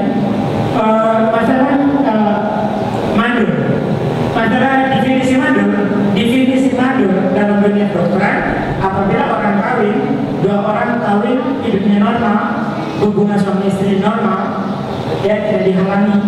Misalnya suaminya tidak sering keluar kota, suaminya memang di rumah, ya, berhubungan secara teratur selama setahun, tapi tidak hamil. Itu namanya infertilitas kemandulan. Kemandulan bukan berarti suami boleh kawin lagi. Itu yang paling sering kesalahan teknik. Kesalahan teknik apa yang paling sering? Kesalahan teknik yang paling sering adalah si istri selesai berhubungan langsung dicuci. Si anak-anak kan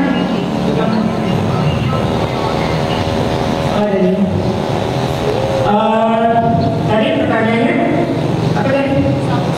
Solusinya tadi saya selalu mana ya? Kesalahan yang sering ternyata tidak mengenal tentang hubungan suami istri. Laki-laki mandul, kapan laki-laki dikatakan mandul? Kalau dia sekali mengeluarkan benar nih, laki-laki dikatakan mandul kalau dia mengeluarkan sperma sekali keluarnya, yang tadi satu sedikit kurang dari 20 juta. 20 juta banyak apa enggak? 20 juta itu banyak ya. 20 juta itu banyak. Kalau taruh di sini 20 juta ya banyak sekali. Tapi laki-laki yang spermanya sekali keluar kurang dari 20 juta, namanya laki-laki mandul. Kenapa? Karena sperma yang lain merangsang pembuahan sperma berikutnya. Itu kehebatan kerja Allah tuh. Nah, ada orang yang ngerti.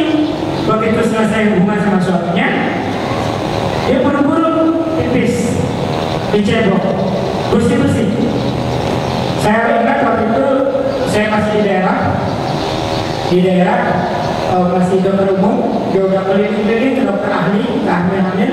Lalu saya tanya, bagaimana sih kalau kamu berhubungan suami istri? Wah, saya cuci kata istri, sudah terlalu dalam.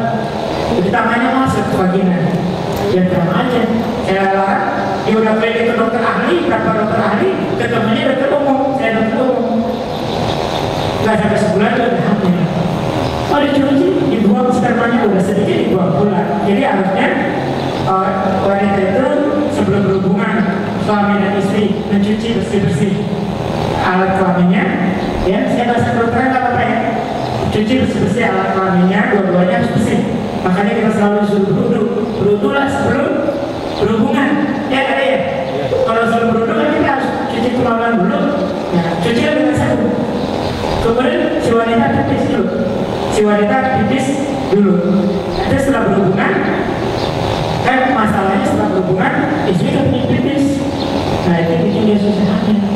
Nah sekarang jangan. Dia kapan dia pipis? Karena dia sudah pipis. Dia pipisnya pada saat dia mau mandi junub, jinabah. Mandi junub itu paling cepat jam 4 atau jam 5 kan. Nah saat itu sperma sudah sempat jalan. Sperma sudah mencari jalannya. Jadi mandul itu sekarang sudah ketemu banyak solusinya. Dari yang paling sederhana sampai ke bayi tabung. Bahkan telurnya kita ambil, spermanya kita ambil, kita taruh di tabung, kita masukin sekalian spermanya, kita masukin ke dalam telur. Setelah jadi embrio, setelah jadi lintah, ditanam ke rahim istri, baru istrinya hamil. Jadi tetap dalam rahim istrinya, tapi dibuahkan di tabung. Sperma setelah suami, telur istri, dia mengambil dari tabung, ditemukan ambil, suaminya suruh keluarin sendiri. Nah bisa, si istri tidak bisa ditusuk jarum dari bawah dengan USG, dia ambil telurnya, ditaruh di tabung, disuntikan si sperma ke dalam telur dengan mikroskop elektron, kemudian ditunggu jadi lintah, siap jadi lintah, ditanam, siap jadi alkohol, ditanam. Oke, itu yang terakhir. Jadi tidak ada mandul kecuali akhirnya kalau sperma suaminya tidak ada, atau istrinya sudah buntu. Telurnya sudah terangkat, itu baru dia tidak ada harapannya. Kemudian pertanyaan terakhir tadi dari Andrew, apakah ini susah banget ya bahasa ilahi? Apakah tidak manusia yang mewah? Apakah akal itu di otak? Saya rasa akal di otak itu bukan. Akal itu di kalbu. Kalbu itu adalah tidak ada definisi kalbu. Kalbu itu ada yang dalam hati, ada yang dalam jantung, yang dalam tempat Al-Quran mengatakan kalbu. Kalbu itu ada yang rasanya di sini. Kalau kita nyesek ya kita kesal rasanya di sini, tapi bukan berarti kalbu kita ada di sini. Kalbu kita itu adalah super ego yang menentukan kita ingin, misalnya kita ingin kawin lagi. Kita lihat anak kita keinginan kawin ada itu. Super ego mengatakan jangan. Kasihan anak kamu, itu super ego. Yang menahan kita untuk poligami atau apa gitu ya. Kadang-kadang orang lewat, agama boleh kok, agama boleh. Itu perempuan cantik banget. Saya mau. Nah itu udah keluar dari mobil saya, udah keluar dari kasannya. Karena surat An-Nisa yang mengatakan boleh kalau ini ada atasnya. Kamu apabila kamu mempunyai kekhawatiran terhadap harta anak yatim perempuan, kita awal kalimat Anissa. Kalau bisa kita pulang, putus Anissa. Harus ada alasan di atasnya, berhubungan sekali dengan alasan di bawahnya. Jadi untuk poligami itu berarti hukumnya, tapi boleh. Jangan dikira tidak boleh. Poligami adalah sunnah Rasul. Monogami sunnah Rasul. Hidup silapan atau hidup sendiri juga sunnah Rasul. Karena Rasul memberi contoh ketiga-tiganya. Oke, terakhir dan semuanya. Ya, kalbu. Oke, dari perempuan harus ada. Karena kita di sini saya hadir salah-salah orang. Ya. Nama dulu. Jadi.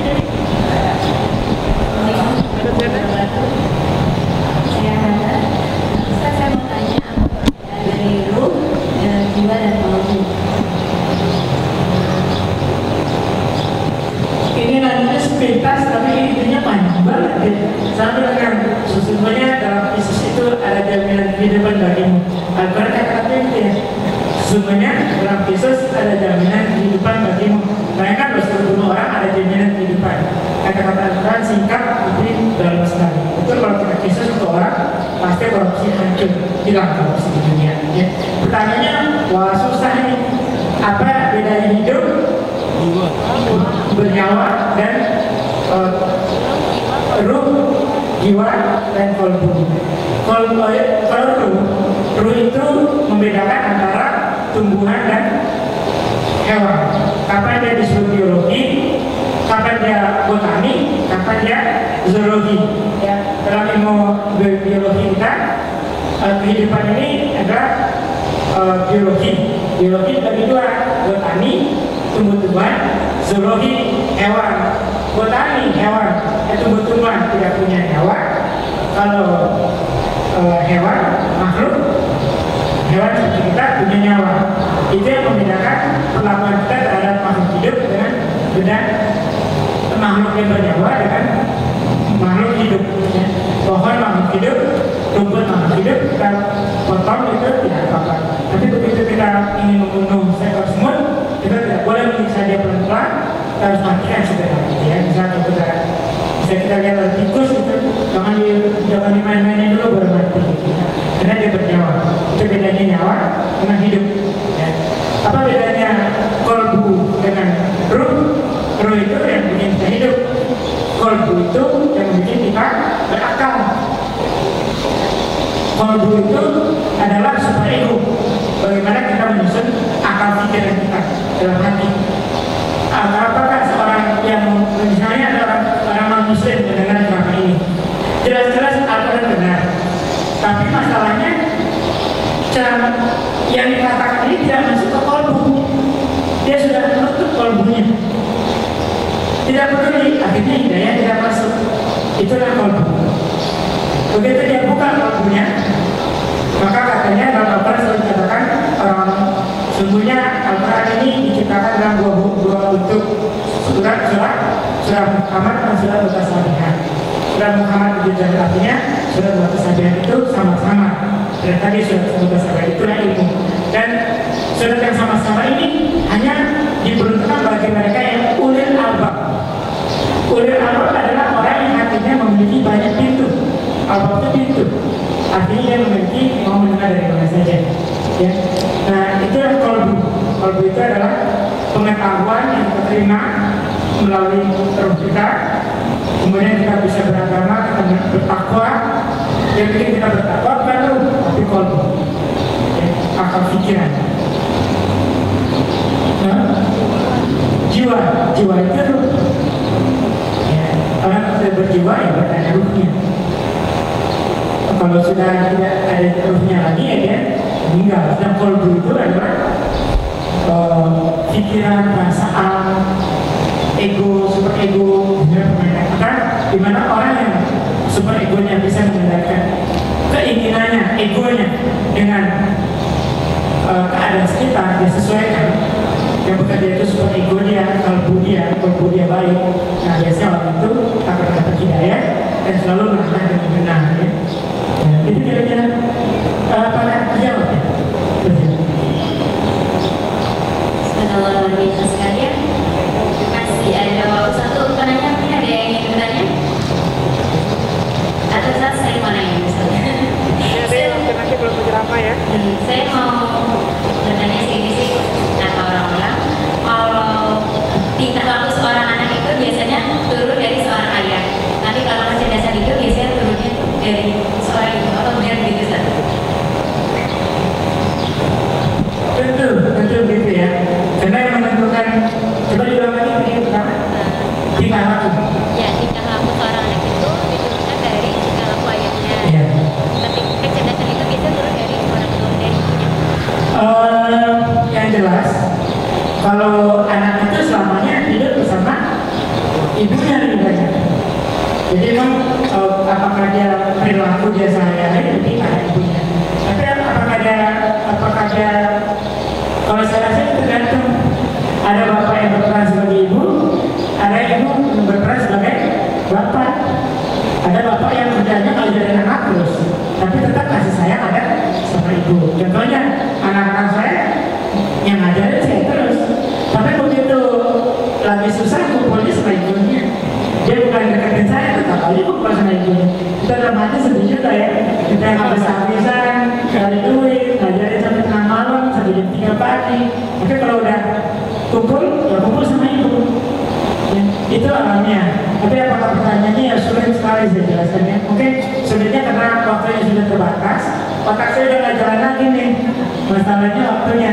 Tapi pertanyaannya bagus ya. Cuma saya harus mikir nih. Tapi yang jelas anak itu memang hidupnya lebih banyak ke ibunya. Sehingga ibu itu penting. Kalau saya tanya sama pasien-pasien saya, rata-rata pasien saya, anaknya juara-juara. Sama saya mau belajar sama ibu. Jarang yang belajar sama bapak. Peranan ibu sangat penting dalam pendidikan. Apakah anak itu menjadi baik, apa jahat, bukan ayah, tapi ibunya.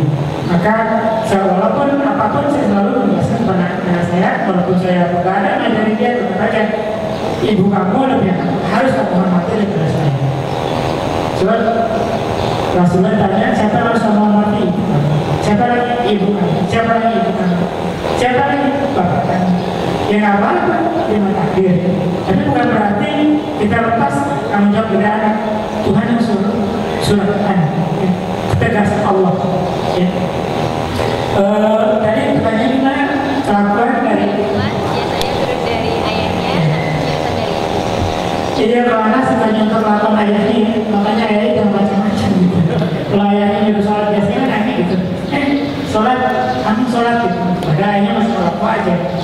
Ya ayahnya harus waktu dia berjalan sholat dia harus berdoa. Ini ada 100 nih, hutang ya. Ini 100 saya kasih sama ketua, mana ketuanya nggak ada, wakil ketuanya pegang ini.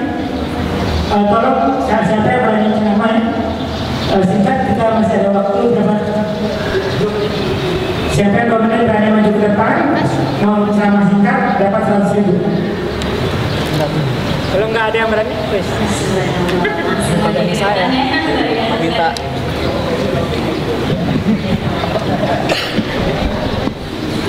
Assalamualaikum warahmatullahi wabarakatuh. Waalaikumsalam. Alhamdulillah, hadirin yang kita percaya dengan Allah SWT. Syukur kepada Allah SWT atas nikmatnya kita diperkenankan diberi kesempatan istananya Allah SWT yang anugerah aku dan mengusahakan atas keilmuannya baginda Rasulullah SAW. Kita lagi menambah daripada keimanan kita itu dengan mengejar keilmuan sebagaimana yang telah dicontohkan oleh baginda Rasulullah SAW. Tadi telah dikulas daripada betapa agungnya Allah SWT Al-Khaliq, Allah yang mencipta, Allah SWT Ar-Razik yang memberi rezeki, dan Allah SWT yang Al-Malik yang memelihara, tadi diciptakan, dipelihara dan diberi rezeki oleh Allah SWT. Ini luar biasa. Dan lagi-lagi kita tidak besar-besar untuk tolak ilmu. Lagi-lagi kita bersyukur kepada Allah SWT atas nikmat karunia-Nya. Untuk mensyukuri nikmat kesehatan ini, kita gunakan untuk mencari ilmu. Tadi telah diulas daripada beberapa keilmuan, kedokteran dan sebagainya. Ini adalah kebesaran Allah SWT untuk mendekatkan diri kepada Allah SWT. Semakin orang berilmu itu semakin takut pada Allah SWT. Ini ciri orang berilmu adalah orang yang sangat takut pada Allah SWT. Adakah diri kita sangat takut pada Allah SWT? Tanyakan pada diri masing-masing. Nah, yang ngomong ini belum tentu takut pada Allah SWT, lagi berusaha takut pada Allah SWT. Kita mohon Subhanallah, yaitu bertakwalah kepada Allah, takutlah kepada Allah SWT. Gimana engkau berada? Tahu kita Rasulullah. Maka lagi kita melakukan waktu lagi, yaitu untuk belajar dan belajar. Tidak ada kata terlambat dan belajar. Insya Allah semua berjanji Allah. Kebenaran dari Allah, kurang dengan semua, mohon maaf dan diikhlaskan. Kita tutup dengan doa majelis. Subhanallah wa bihamdihi, subhanallah, asyhadu an la ilaha illa anta. Assalamualaikum warahmatullahi wabarakatuh. Sebetulnya masih ada satu lagi kesempatan ditutup. Ya, waktu sudah habis ya. Jadi kita cuma bagus ya, dan kali kalau bisa ada juga yang tadi belum waktunya habis. Jadi sebelumnya hak adilah tadi ya. Bismillah. Ya, tadi luar biasa sekali yang mewakili Ustaz JJ. Dan mari sama-sama kita menambah keimanan kita dalam mentadabburi Al-Quran di majelis ilmu senang mengaji sore. Dan tentunya untuk minggu depan ditunggu kabar gembiranya apa yang akan dibahas pada minggu depan. Ikuti terus, boleh follow Twitter kita @karifffmb atau follow Facebook kita di karifffmb. Silakan, nanti ada pengumuman di sana untuk kajian minggu depan. Kami silakan. Iya, baiklah, untuk menutup mari sama-sama kita membaca Kifaratul Majelis.